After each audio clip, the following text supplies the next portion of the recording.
la réalisation de la liaison pivot.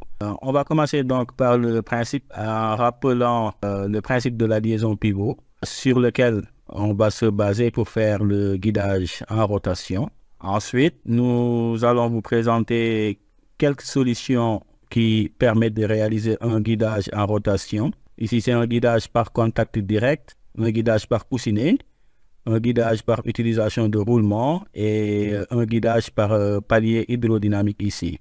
Et enfin, nous allons terminer ce cours par expliquer les critères de choix. Le choix peut être par rapport au coût, par rapport à la vitesse de rotation, par rapport aux charges supportées et par rapport à l'angle de rotulage. Un petit rappel sur la liaison pivot. Ça, c'est le schéma en 3D de la liaison pivot entre un contenant et un contenu. Ça, c'est le symbole qui permet de faire le dessin en 2D d'une liaison pivot. On peut prendre ce symbole-là ou celui-ci. La seule différence étant qu'à ce niveau, on a un trait qui traverse la ligne verte, alors qu'ici, on ne l'a pas. Et au niveau des caractéristiques, c'est une liaison qui ne permet qu'un seul mouvement. Ici, c'est une seule rotation autour de l'axe Z. Donc, l'objectif du guidage en rotation est de réaliser une liaison pivot ayant des caractéristiques adaptées aux conditions de fonctionnement. Tout a commencé quand on a voulu déplacer des objets lourds. Voilà, ça se déplace, mais là, on se rend compte qu'il nous faut beaucoup de charge. C'est assez difficile, hein? Beaucoup de force pour pouvoir tirer et par conséquent déplacer cette charge. Maintenant, plus tard, on a amélioré en insérant des rails, ce qui facilite un peu plus le déplacement, ce qui diminue le frottement.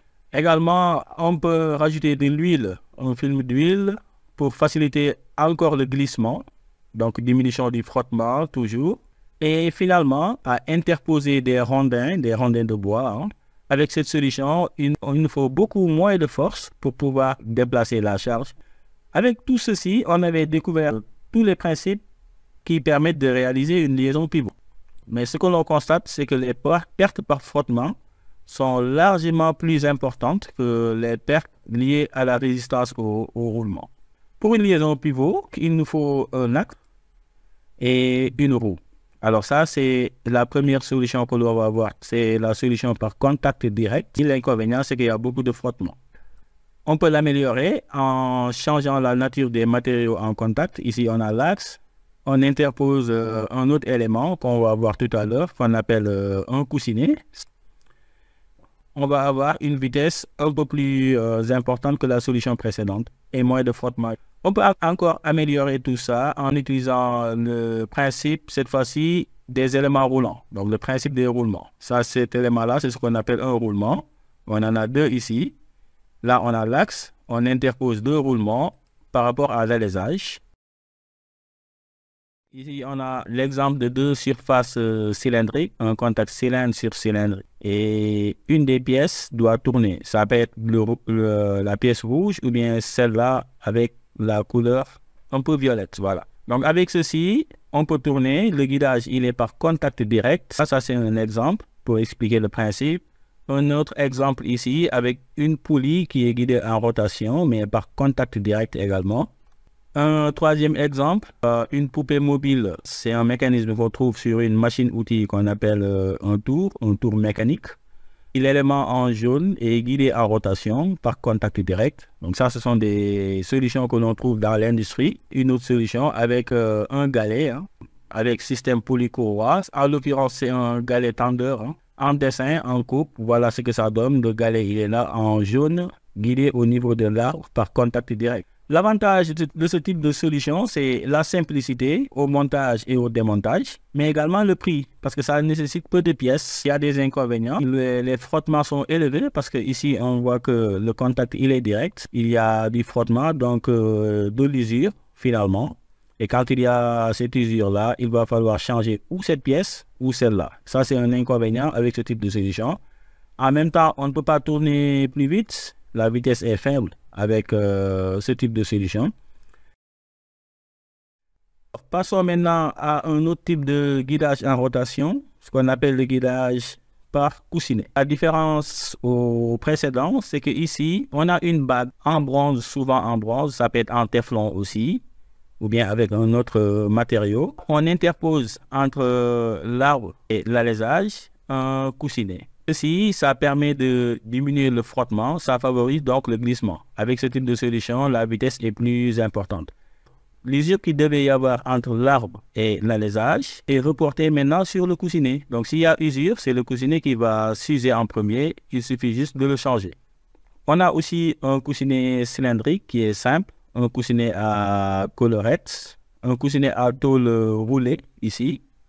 Et ça, c'est le même matériau, mais on l'appelle rotule, une rotule. Ça permet de réaliser une liaison rotule. L'avantage, c'est qu'avec ces types de solutions, l'encombrement est réduit, ça ne nécessite pas de l'espace important. L'inconvénient, c'est que la vitesse aussi est relativement faible.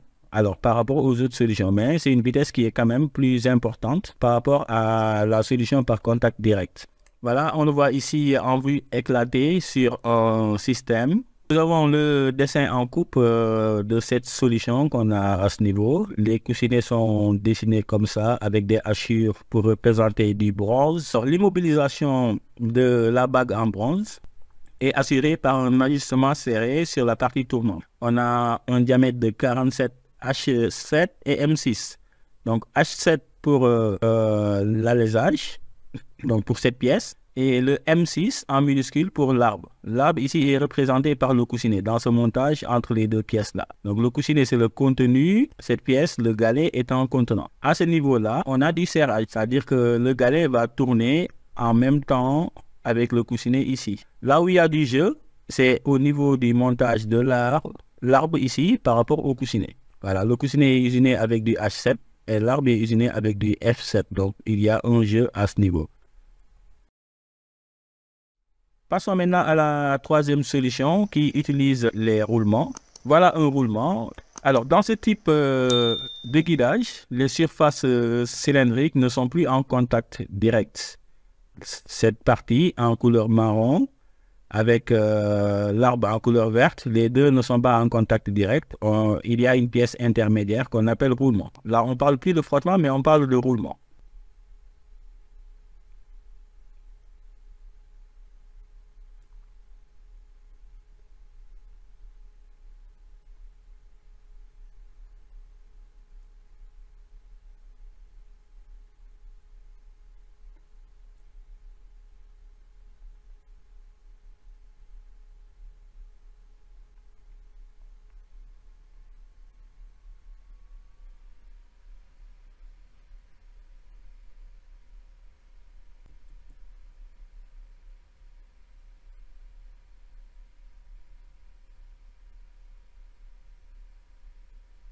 Dans un dessin en coupe, il est dessiné souvent comme ça, avec les billes qui constituent ici les éléments roulants.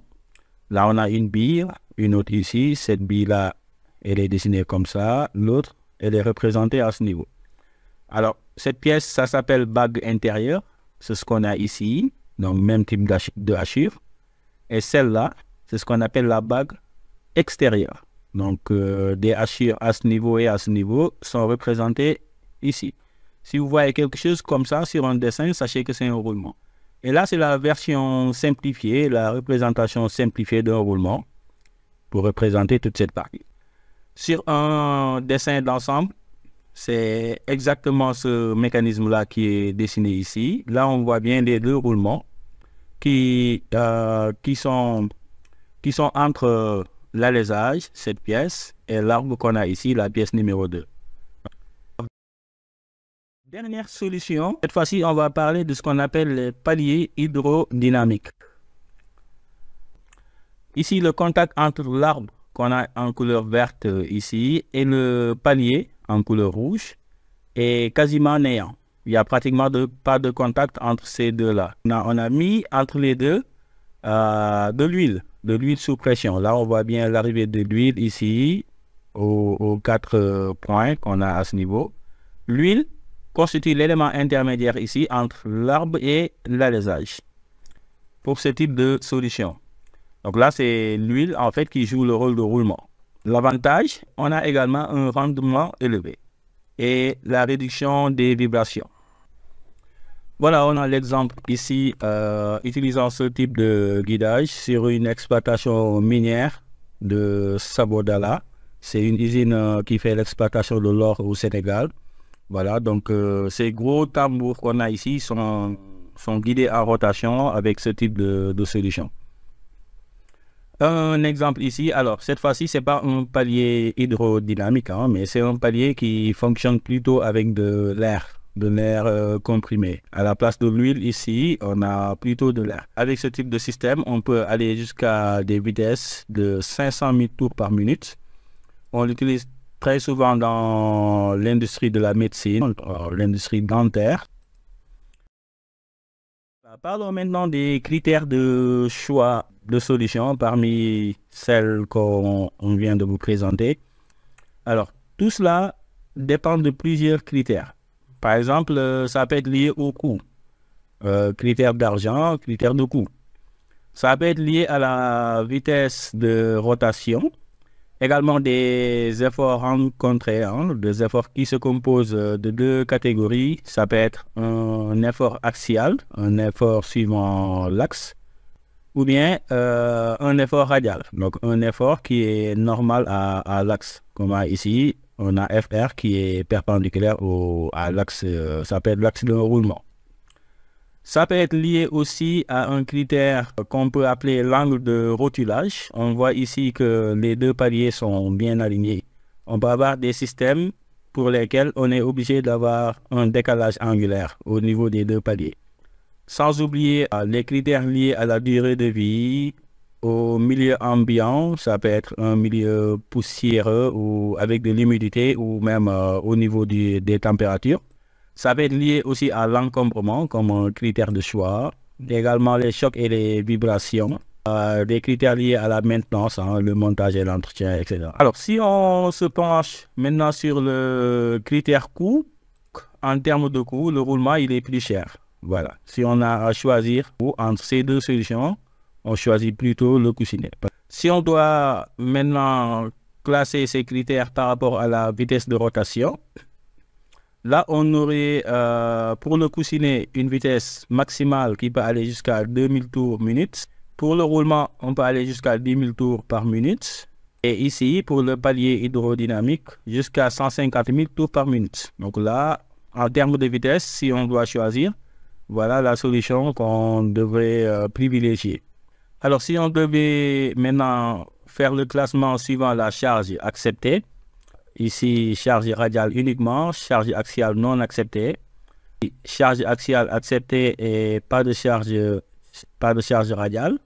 Alors, si on est dans ce cas-là, uniquement des charges radiales, là, on va utiliser ce type de roulement qu'on appelle un roulement à rouleau. Les éléments roulants ici sont des rouleaux plutôt que des billes.